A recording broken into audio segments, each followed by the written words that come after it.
Right now, they're bracing for even more rain in Louisiana, just what they don't need. Look at these photos today from Livingston Parish. You can see homes underwater.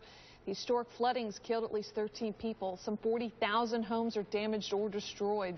Today, the Director of Homeland Security is visiting this area to review the response and recovery efforts. At least 70,000 people have signed up for federal assistance. And some of the dogs that are in that flooding in Louisiana have been making their way to Tampa Bay today at the Humane Society, to be exact, arriving in vans driven by volunteers and ready for adoption. The Humane Society also getting some added attention because Iris is back. She got back this morning. The little black puppy stolen right out of her cage yesterday, thankfully, was returned today and was just fine. The Now's Adam Weiner with how two bad situations have turned into something really good.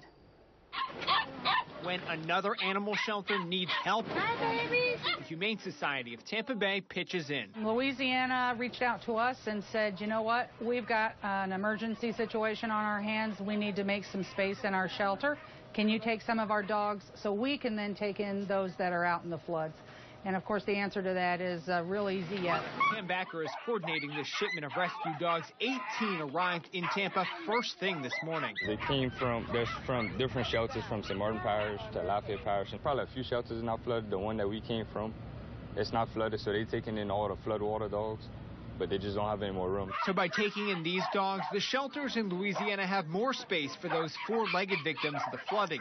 The news about these Louisiana dogs had some people lined up at the adoption center door today. They're coming in. As did the news about baby Iris. I just can't believe that anybody would take an animal, especially from a shelter. Diane Harmachek was heartbroken.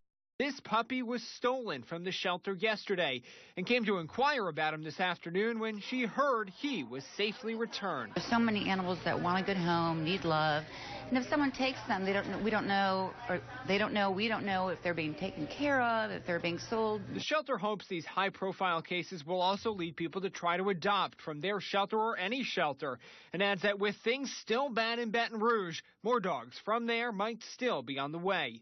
In Tampa, Adam Weiner, ABC Action News.